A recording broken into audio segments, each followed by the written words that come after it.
This is the Rich Dad StockCast with Andy Tanner, the show that kicks 401ks in the asphalt and teaches you to be the master of your own stock investing domain. And here's your host, Greg Arthur. All right, welcome to the show. This show is going to be talking about the future of finance. And it looks like the future is already here and growing rapidly. I'd say growing daily. What we're going to talk about today is decentralized finance. So Robert Kiyosaki, he very often talks about the Industrial Revolution and how we've moved into the information age. But lately he's been saying that we're moving into the decentralized age. And what he means by that is with the creation of blockchain, which is, I'm going to butcher this, but decentralized coding, we'll call it, that basically everything now is capable of becoming decentralized. Voting has that ability, your legal work, banking, just about everything has the ability to be decentralized. And so that's the direction that he sees it going. And this show is going to talk about decentralized finance, and not just about crypto and not just about blockchain, but there's other areas of decentralized finance. So as always, we're bringing Andy Tanner because he's the only one that understands this, because this guy is going to be learning right along with you guys. So Andy, welcome to the show. Thanks so much. I'm going to disclaim that right out of the gate, is that Andy's the only one that knows this, because he doesn't. How about on this show? Yeah, I think, this is what this really is a discussion, because this is so new, and I think it speaks to a couple of things, Greg. Number one is, I've never been comfortable, I've never felt like an expert. I get interviewed and they ask me to be on a podcast now and again, or TV or whatever, and they'll say, well, here's Andy Tanner, the Rich Dad advisor for stocks. And I've always just felt like a student, just sharing what I've learned so far. And so it really speaks to the self-concept we all have as students, because there's just every year I figured more stuff out and realized there's more I need to figure out. And so, I just hate walking around as if I was an investing encyclopedia, because I'm not. I'm just learning. And where I've been grateful is I've been able to simplify what I have learned and help other people learn along with me. So the other part of this, first part is we're all students here. And then the second part of this is, no one can come on a podcast and say, yeah, I've got 45 years of experience in crypto, right? Because it's so new, and its proliferation is still in its infancy. So, but I study, I just interviewed this guy, Campbell Harvey from Duke University, and he's wrote this book. Books are coming out, and I'm learning. And what'll be fun is I think we'll propose as many questions as answers, because the more I read, the more I think, well, how's this going to work? How's this going to work? So DeFi is kind of a fancy word. So I think one of the things we could do, you just did a great job explaining it, but we should probably talk a little bit about that. And then the importance of learning right now, because if it becomes decentralized, a person will have to get smarter to win. Hey, can we talk about one other thing too? Yeah. My understanding is with money, the Fed is where everything is centralized. And so the Fed has basically all the power. And I'd like to understand if you've gone down this path, why the hell they would even allow this? Because as soon as decentralization becomes a thing, and my perspective is they lose so much power. And right now they have the power. So why don't they squash this? Well, there's absolutely, that's a legitimate question, because everything you said is true. Now there's some advantages though to blockchain for them. And I think what would be most likely to happen is for them to try to compete with it by doing their own. I'll talk about some of the things I see that it's an advantage for them to do it, and also the disadvantages. But for those that are new, why don't we begin with, decentralized finance? What in the world is that? Well, a central bank, that's the word in the center of things. And it's not just the Fed. There's something called the Central Bank of Japan, the Bank of Japan, the European Central Bank, right? And before 1913, before the turn of once we left the 19th century and got in the 20th century, That's really when the Fed came about.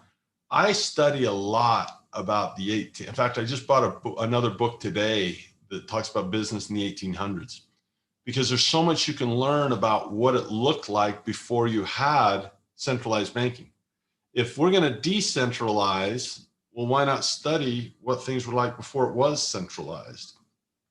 And really what it was is people making transactions, local banks, and the reason they centralized is, number one, to get some power, but also to get some control, because there were a lot of problems when we didn't have centralizized finance. Now by problems, do we mean things like fraud? Yeah, I mean, if you had a bank, let's say you're in Ohio, and they just, the Ohio River now is, they've got a canal system that they built off that river, and there's commerce. In Michigan had this huge in the 1830s, before the big crash of 39. You had this massive credit expansion and massive industrial stuff. Well, a bank would say, we've got some specie, which is really just gold coins, and they would issue notes supposedly backed by those gold coins. But the problem is if you left Michigan and went to Ohio, are they really going to honor those notes? So it was very localized, right? The other problem, you had a small, it's kind of aggrandized and expanded beyond what it was because it's so scandalous. But there was wildcat banking. And what that meant is where the wildcats roam, is you'd go out in the middle of nowhere and kind of start a bank, and you'd have these fake notes, without the proper specie. And those banks would, then you'd leave town, and those banks would, steal the money and shut down within a year. So there were wildcat banks. So with these booms and busts, they said, hey, let's try to centralize this. So what is DeFi? It stands for decentralized finance. This is a great book called DeFi and the Future of Finance by Campbell Harvey. It's short, and there's going to be more books coming out. But let's talk about it's bigger than crypto. So let's talk about what it is.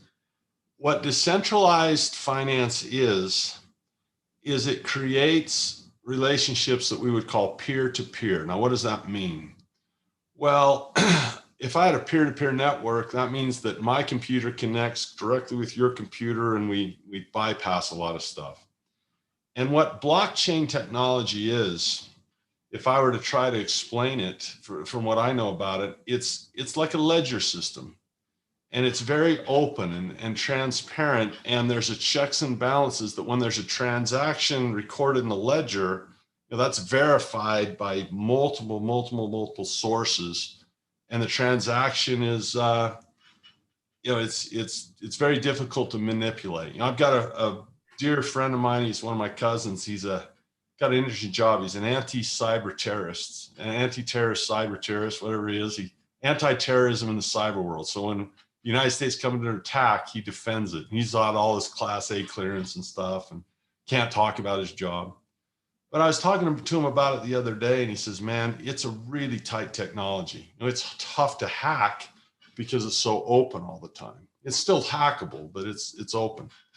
So right now people think, okay, what a great way to trade money around. But it's not just money. As you mentioned, we could vote this way. And what's really interesting is we could trade stocks this way. Hey, can I take you back a sec? Yeah. The reason it's good with elections and banking and money is because you've gotten rid of the middleman. Yeah. So it's much more, I'm going to say, honest. There's no extra party to be deceptive. There's no need to count the votes because they're counted automatically. There's no need to, the transaction. And what's scary is this.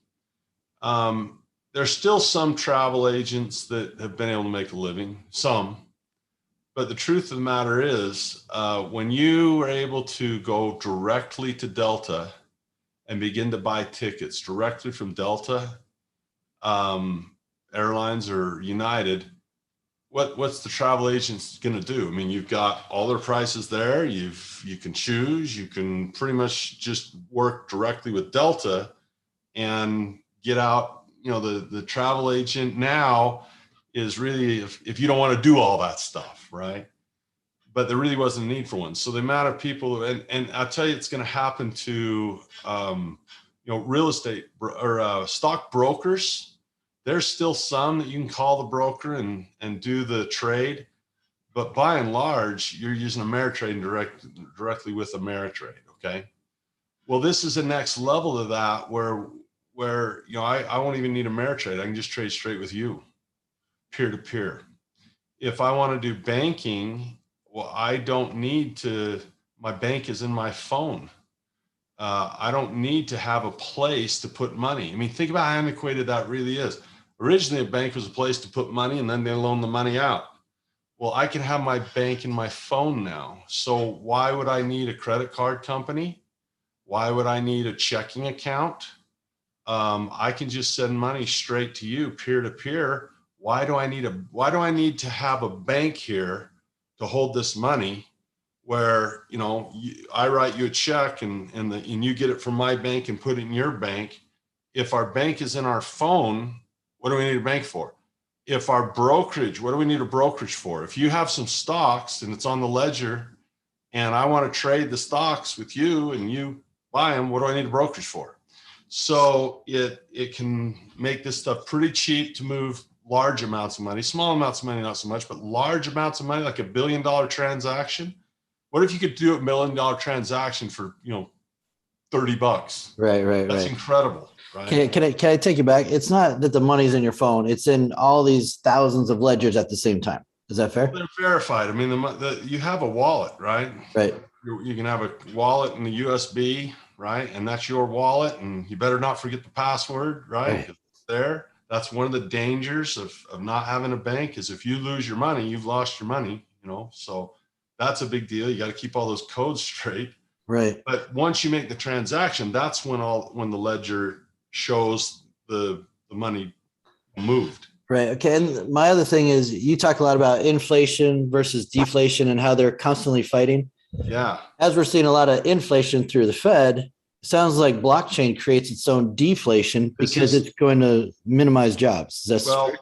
No, I don't know about, the answer to that is I don't know how it'll affect jobs. I don't know that yet. But what I think is really interesting is I mentioned, I've had this class I've been kind of teasing that we put out on monetary policy, really on how money works.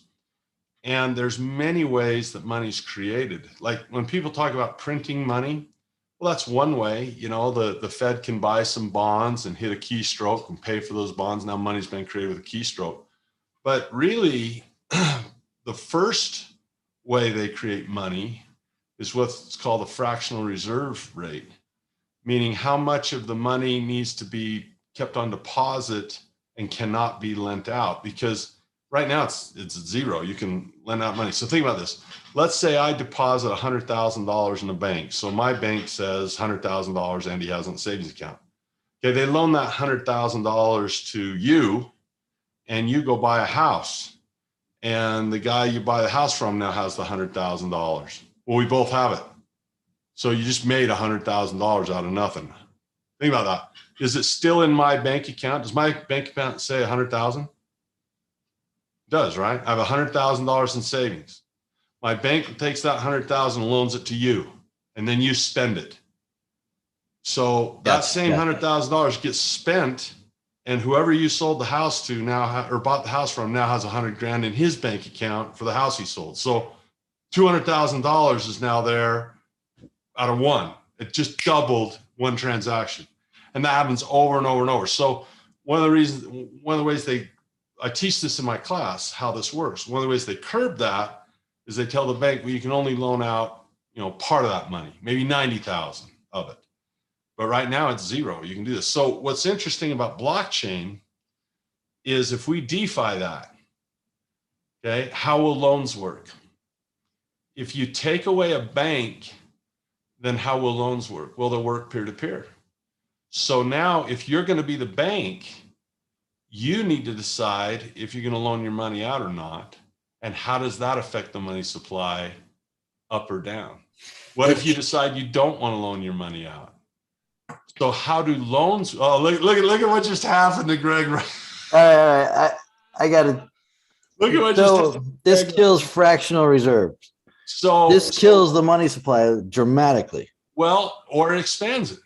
Because what stops you from borrowing money, and what stops me from loaning my money out if I'm going to be the bank? So if you eliminate banks, you're going to have loans, because without credit expansion, you're going to have insane deflation. Yeah, right? that was my concern. But here's what's cool.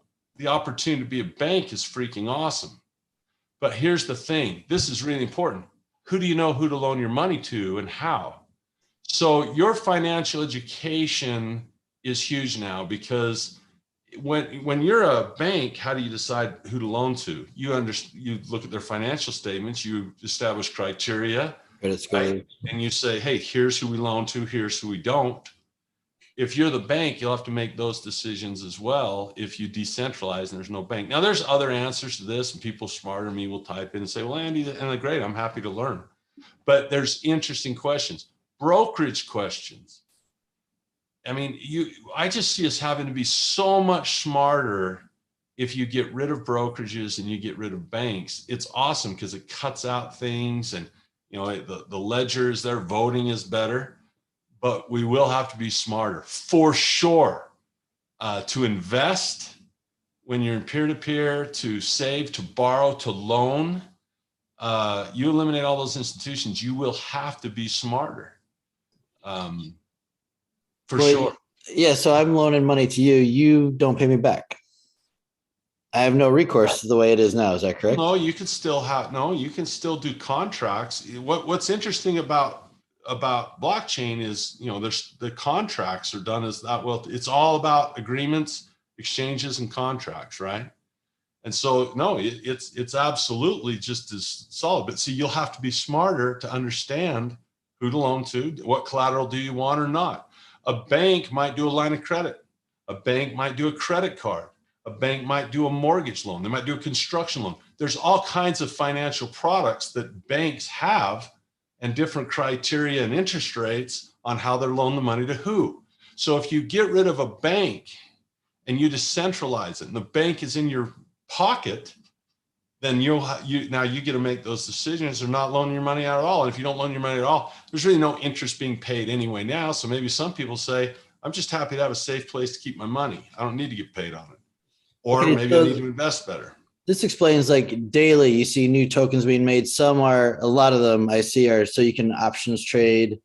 So this takes a broker. You could options trade crypto, but I see other ones that, here's a way you can loan money out of, here's a token where you can loan money to other coins. I guess I don't really understand it. Yeah. But so that's why there's daily, and I mean daily, new tokens, coins, services being created to really fill up this vacuum that's being created. There's stable coins that are in theory, attached to a dollar, which that kind of defeats the purpose, because in some ways, because the whole idea was to get it untethered from a dollar, right? I mean, the other thing that I see, and it was interesting, I found the first guy that agreed with me on this. Campbell Harvey actually agreed with me on this. So crypto, one of the problems you have in the financial world is dogmatism. And we follow in this too, myself. Like Robert and I, if you put us in a room, he'll say, well, I never invest in stocks. I go, well, I love stocks. So, right there out of the gate, there's dogma where you just say, well, this is better. And Warren Buffett says, no, this is better. And T. Boone Pickens says, well, no, this is better. So as soon as someone becomes emotionally attached to crypto, dude, they become cheerleaders of it. Oh, Bitcoin's the new thing. It'll take over the world. I love Bitcoin. I put my hand on my heart and salute the Bitcoin. And someone will poke a hole in Bitcoin. No, you're wrong. And it becomes very almost like religious, like a Methodist and a Protestant, or a Methodist and Presbyterian fighting. Let me give you an example of that. On our last episode, you said, I sold all my Bitcoin to fulfill a promise. And then we got one or two comments that said, I'm never listening to this guy again. This guy's an idiot. He sold his Bitcoin just to fulfill a promise. What an idiot. I'm not listening to him. So total dogma. And maybe they probably don't even understand what I did and how much money I made doing it. They just heard that, their brain shut off. He's an idiot. Yep. But yet they haven't looked at my financial statement to see I'm also getting paid to buy. In fact, this month, I'm actually getting paid to buy some Bitcoin if it gets cheap enough, right? So what do they know? But what's interesting is one of the holes I poked in Bitcoin that would shut the cheerleaders of Bitcoin off. I said, look, and actually this guy actually agreed with me. It's the first person I found that agreed with me. I says, the biggest problem with Bitcoin perhaps is obsolescence. And the analogy I use is this, is if you're old like me, young guys wouldn't know this, but if you're old like me, there was a day where we didn't have word processing and we typed on a typewriter. And if you made a mistake, there was this stuff called whiteout, and you would white it out and type over it or retype the whole frickin' paper again if it was for school, right? You couldn't make one mistake typing or you had to rewrite the whole paper because professors didn't like the whiteout. That was sloppy. Then you had a little brother thing, where it kind of helped you word process a little. It was kind of a machine. And then you hit the personal computer. And there was a company called WordPerfect. And WordPerfect was actually some guys in my home state in Utah became just zillionaires overnight because everyone used WordPerfect. It was the word processor across the world, man. These guys made huge bucks. And then all of a sudden Microsoft said, why don't we build one into our operating system? And they invented something called Microsoft Word, I believe it is. And WordPerfect was done. And they had this thing called Quattro Pro, which was a spreadsheet, and Lotus. And they came out with Excel spreadsheet and they were done, like instantly, over. And so what I'm saying is the first wave of technology, we came out with this DVD and thought, this is it, DVD, put the whole Library of Congress on one disc, this is it. I don't even have a DVD player anymore because it's all streamed. So even though blockchain is a thing, Ethereum does things that Bitcoin can't do, and most people don't know the difference. There's algorithms written into Ethereum that make it different than Bitcoin is. And I just see Bitcoin is kind of like the WordPerfect. It's the first cool, oh, this is it, WordPerfect. Look how much better than typing this is. This is so much better than typing on a typewriter. But if you believe in technology's change and what we call the rate of change, like we're getting into calculus now, like the rate of this change, technology would say that Bitcoin would become obsolete in favor of a new technology. And when AI gets better, who doesn't know that blockchain becomes obsolete? And we find a better way than blockchain. So to say, oh, this is the end all be all for the rest of your lives, that's like my dad saying, look at this TV. Look at this black and white TV. Look at this TV tube, He never would imagine we'd be carrying them around in our pocket, right? Or virtual reality, right? Oh, look at this 3D. Yeah, try VR. And so the world is going to continue to change, and it's never been more important to just become a student to try to keep up, because it's starting to go exponential now. The changes are so fast. So DeFi is interesting. Now let's talk about the benefits of DeFi to a central bank. One of my pet peeves is, Robertson, I'll give Robert this. Real estate can be better often for tax purposes because there's so much debt in it. Now I can get a Roth and be tax-free, completely, zero tax. But if it's not in Roth, I'm going to get chomped, and the capital gain stuff has gone up now. It used to be 15%. Now they're talking maybe 25, what they might go to. Oof. 25 now. So taxes bug me. And, everyone says, well, what's your fair share? Andy, pay your fair share. Well, if you're in the highest tax bracket, dude, after a while, it's just like, are you kidding me? What? And so I guess I'm an evil, rotten person, because I don't want to pay all these taxes.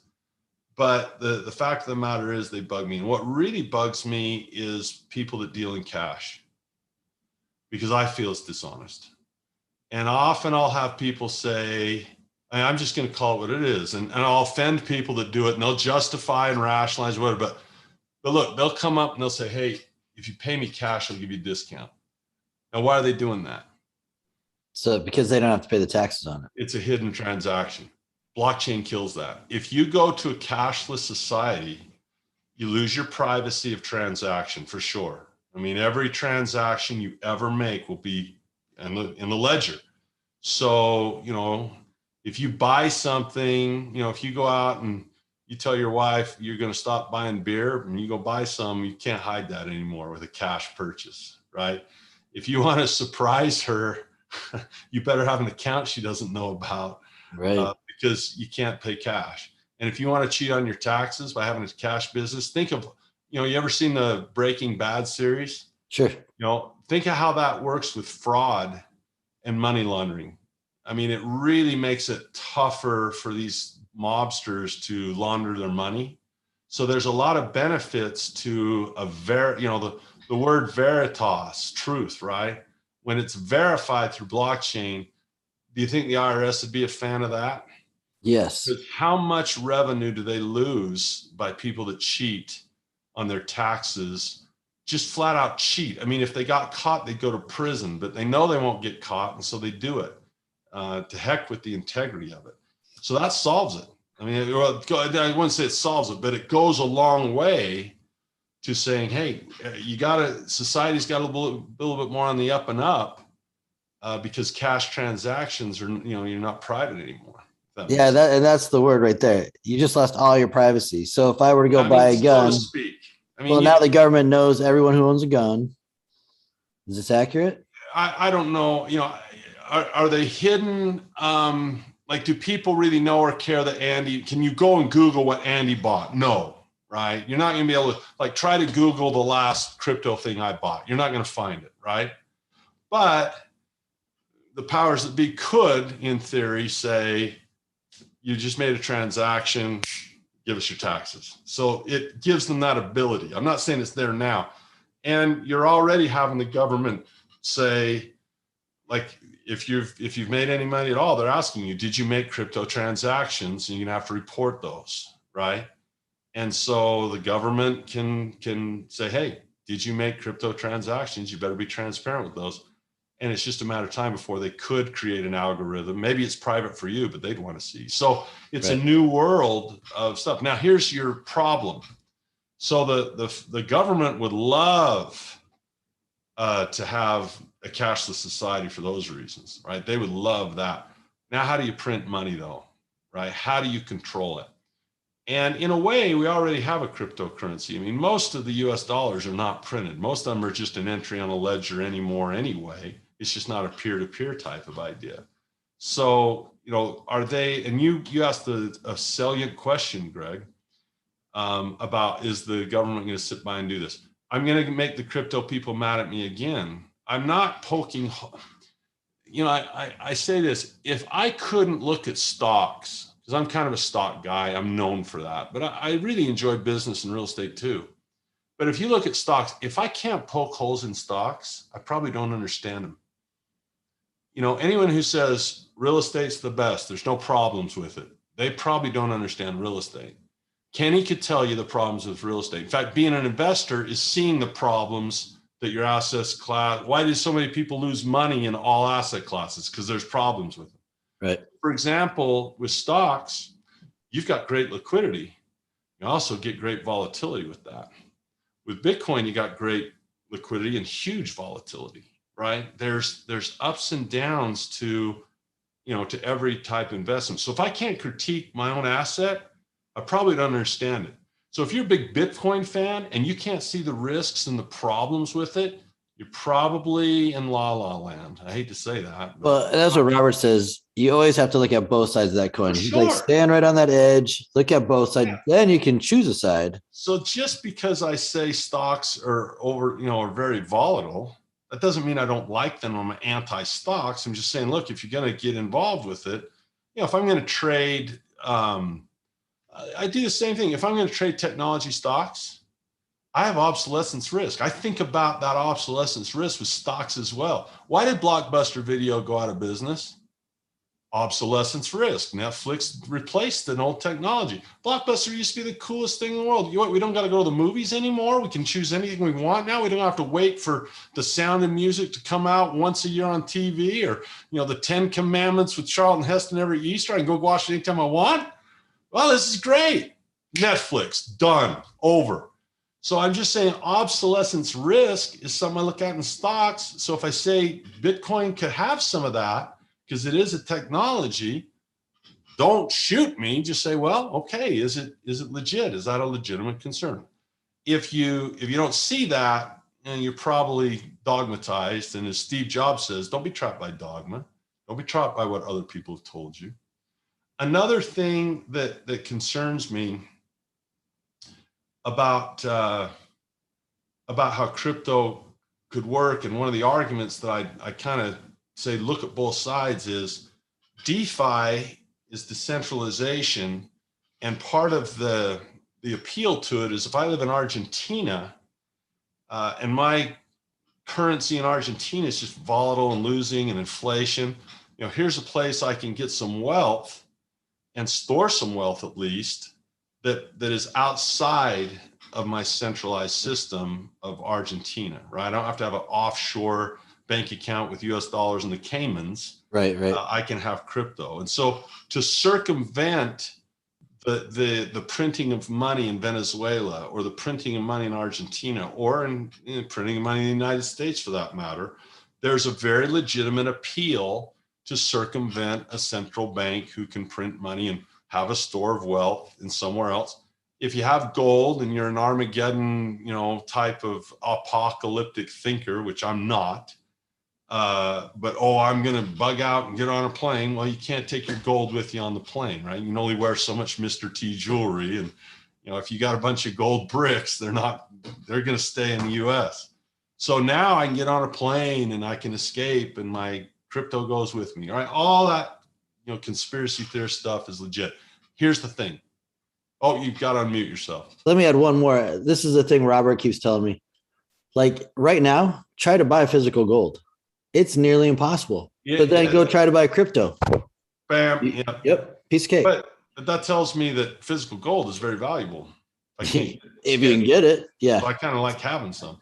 Exactly. Yeah, it's hard to get. But crypto has a half-life to it too, right? I mean, that could make crypto very valuable. Because written in the code is it has this almost, I'll call it like a half-life of growth. Right. In other words, it's going to grow less and less and less and less and less till like 20, 40 or 34, whatever it is, where it's done. Yeah. Every day, every year, whatever, they create less Bitcoin. And we'll get to that in a minute. But back to the idea of poking a little hole in it. So the idea is we're going to circumvent the centralized bank and eliminate them, and we'll just transact with each other. There's nothing the central bank can do about it. Wrong. There's this thing called a gun. And, they say who makes the gold makes the rules. No, he who has the guns makes the rules. Okay. And it's like MMT. I'll tell you who really has the power.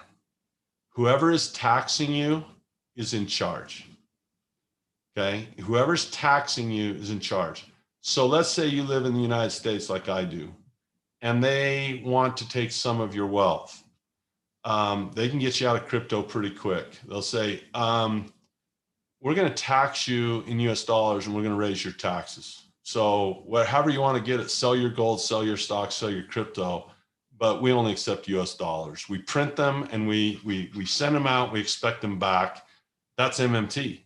So you say, no, I have crypto. And they go, yeah, but you have to pay your taxes. Well, yeah, but I have crypto. We don't accept crypto. Oh, so I got to sell my crypto and turn it to dollars? Yes, you do. What if I don't do that? Okay, you can go to prison. That's fine. And they say, well, I won't go to prison. Okay, well, then they'll come and get a gun and they'll point it at you and say, come to prison. So you have to pay taxes. Look, death and taxes can't get out of those two. Those are certainties. Crypto can't keep you out of the grave. You're going to get older and you're going to die someday, and crypto can't stop that. And you're going to pay taxes. And so if the government decides, they're the ones that decide whether or not crypto is going to happen. If they don't like it, they'll invent their own and say, pay us taxes in this. Or if they don't like it, they can make it illegal. Or if they don't like China say, oh, it's illegal now. Or if they don't like it, they'll say any crypto transaction we charge, like a gasoline. If you buy gas, you pay a tax on the gas. Okay, you want to make a crypto transaction? Raise a tax on the crypto. So the people that have the laws and the guns are in charge of this. And the idea that you can just circumvent that and not pay taxes, good luck to you. Good luck to you. So I see that as kind of a barrier. Now that said, do I own some crypto? Absolutely. Am I playing it? I have to. It's the future. I have to learn about it, right? I don't know what's going to happen. I just say DeFi, decentralized finance, it's a total reboot of the entire financial system. Think about that. It is an entirely new world and a reboot of everything we know about brokerages, everything we know about central banks, and even everything you know about commercial banks. Can you imagine the obsolescence of college? I mean, if you're a college professor, you got to be peeing your pants, because I can get information anywhere I want to. You can have a classroom of billions of people if you wanted. If you really wanted to, you could go private, like I have, Cashflow Academy. I can teach millions of people all around the world anytime I want. And, you know, a guy in a classroom's got 30 students. And if he's a crappy teacher, he's not good at it, he's dead.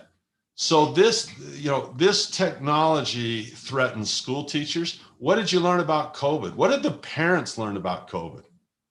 They really got insight on what the school teachers really do every day.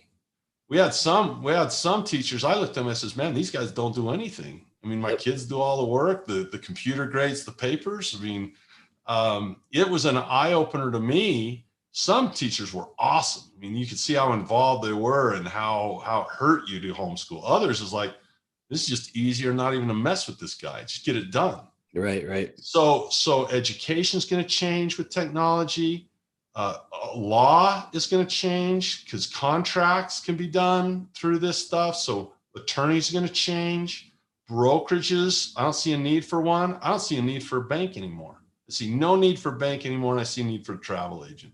So we're talking about the potential reboot of the entire financial system. That's what decentralized finance represents. So what does that mean to me? I better start learning. I better not get dogmatic. I better look at it with a critical eye. And you got to be careful. If I poke a hole in stocks, that doesn't mean I'm not going to invest in them. You know, real estate has a lot of leverage in it. If you don't understand debt like Kenny does and Robert does, it'll kill you, right? It's a ton of debt to handle. And if you don't know what you're doing, it'll eat you up. It's not means we don't participate in it. It's just got to know about it. So like Robert always says, there's three sides to every coin. If I can't come to the edge where I can see both sides, I'm not intelligent. Anyone who can't poke a hole in his own asset class that he's playing in probably doesn't understand the asset class. If you can't find the negatives and the risks, and I will say this, is crypto risk-free? No. I'm going no. I'm saying no. And risk management is the cornerstone of your financial education. So all types of new opportunities, all types of stuff. To me, it's exciting. A lot of people hate change. It causes upset. And they're like, oh man, I didn't say it's a meltdown. I said it's a reboot. I love rebooting my computer. It's a fresh start. I love clean. I love a new computer. It's all clean. You know, no million files from forever. It's brand new. I like the idea. There's some uncertainty too, which means we have to learn it. And I'll be a student right next to everybody else. I'm going to be learning it. So that goes back to, and then we'll wrap this up, diversification, because there is uncertainty in every asset class. Is this why you are in every asset class? So one negative in one is a positive in another. And so you're kind of always protected? I don't look at it as a diversification so much. I'm not a fan of diversification because why spread it's like Warren Buffett said, if you have 100 stocks you invest in, that means that, 70 of them are not in your top 30. So why would you put money, what Buffett ranks at my best investment down to my worst one. And he says, anyone that just diversifies for the sake of spreading it out doesn't know what they're doing, because why would you not put all your money in your top 10? But I'm talking asset class diversification. Yeah. Like you're an entrepreneur, you're a real estate investor, you're now a crypto investor. Yeah, I think those decisions, this is really important. I think those decisions are made in two ways. I think the first one is you look at your financial statement, you say, what do I want it to look like? Right? What are my goals? So is it hedging? Is it income? Is it growth? Is it legacy? What are my goals? And I'm going to invest based on my financial statement, what I want it to look like. So if my wife and I have a meeting on Thursday once a week, we look at our financial statement, we say, well, what do we want to change about it? Well, what assets can do that for us, right? And so sometimes it might be looking some more gold, maybe it's some crypto, maybe, does that make sense? Yeah. And then the second thing that makes that determination is, what are you good at, right? Like someone say, Andy, are you going to make more money selling a book or buying a stock? I go, well, selling a book, because books cost me $0 on Kindle, and I can't beat that. If I sell a book for $9 on Kindle and it costs me nothing, that's the best return I can't beat it in stocks. Right. So I love being an entrepreneur. But I'll tell you this, I can often beat a real estate investment with a stock by not going into debt with an option, right? So I can write a covered call. I take on no debt. I'm using options as leverage, or, a leap with a covered right, all that stuff. But I love my real estate because I can use the debt, and they do different things. So I don't do it just to spread it around. I've had I don't own a lot of real estate. It's the only asset class that I can't say that I've lost probably the least in. COVID was the first time I lost money in real estate. And I can't say I lost the money. They quit paying rent. So I had money out there that wasn't working anymore, right? It was tied up in some syndications, and they quit making distributions. Right. Which could happen in stocks. They could, that same thing happened. Some stocks quit paying, like Delta Airlines quit paying a dividend. So the same thing happened to me in stock. But I think when it comes to DeFi, the biggest deficit I have is knowledge, I've got to learn more about it. That's why I say I'm not an expert. And you know what? If someone types in the comments and says, Andy doesn't know what he's talking about, they might dang well be right in what they're saying. I'm not a crypto expert, but I do think we have to have conversations on it.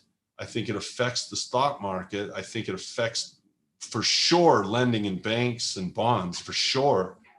And so we'll be learning it as students as go along, and we're all students. Right. Well, it wasn't too long ago we had Jeff Wang on to talk about crypto, and I remember you ended up calling him after because you are a student and you wanted to learn even more about crypto. And what I was most impressed with him is we talked about poking holes in our own asset class, and he's like a crypto guy. And he was poking holes in it like crazy, which for me, that gave him massive credibility. Yeah. Because Kenny can tell you the pitfalls of real estate. Yeah. Right. He can tell you the pitfalls. Robert can tell you the pitfalls of real estate.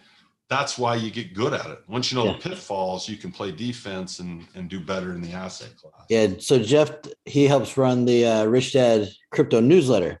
Fantastic. And if you watch the videos he creates, he will very often give it such an honest opinion that it'll kind of make you wince, but that's why he's so great. He's more interested in, and he's kind of, when I've talked to him about Bitcoin, he's almost like past that. He's much more interested in other crypto technologies and what's coming down the road next. Yeah. If you do his newsletter, he almost never talks about Bitcoin. It's always because there's such other coins you can get such a higher rate of return on. Yeah. But it's funny when I have a headline that says I sold my Bitcoin to keep a promise, and someone says he's an idiot, or maybe someone else says why and how, and they might learn something. Because right now I'm getting paid to buy it if it gets cheap enough. Right. That's just cool. Yeah. If it gets cheap enough, I'll get paid to buy it. So let's end on that real quick. One, if you're interested in stocks, you have a ton of free webinar videos in the show description. And not just stocks. I feel that in order to trade stocks, you need a financial education that's just a basic, like if to trade stocks successfully, you'd need to understand your country's monetary policy.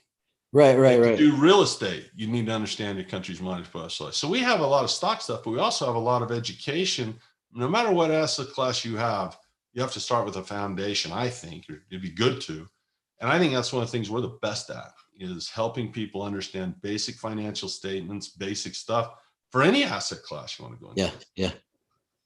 Well, and that's one of the points. The strategies you use in stock, you're now using in crypto. You use options of Bitcoin. And, so that's just crazy. Absolutely. Cool. Yep.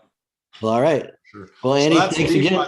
That's so, someone's going to say, so what do we learn about DeFi? Well, I would say this: reboot of the entire financial system is not only possible, it's probable. It really is. Just as sure as the 8-track tape became obsolete, right? Just as sure as the cassette tape became obsolete largely, you find a few around here. Paper money absolutely we could be looking at paper money the same way we would look at a tally stick, or seashells or any of the other antiquated stuff. As far as gold goes, could gold become obsolete? Now the gold bugs will freak out. But in 1971, when we went off the gold standard, someone's going to say, well, that's when a dollar quit being money. Another guy say, well, that's when gold quit being money, because we're not using gold anymore. Right. Both sides of the coin, right? Both sides of the coin. We could very well 100 years from now say, remember when people cared about a yellow metal that sat there and did nothing? We made people put it in a computer opponent. Remember how we used to think that was valuable? In the same way, we might go back and say, remember when those guys thought seashells were valuable? Remember when they used to do taxes with tally sticks? Things are moving quick. Yep. So to not be dogmatic and tied, people have this sense of wanting to surety in something, so they get dogmatic about it, right? I want to be sure. Let that stuff go. It'll trap you. Be a student. So there you go. Enough rambling. All right. Andy, thank you very much. Great conversation, man. It's Holy fun. cow. Blows my mind. All right. Thanks, Andy.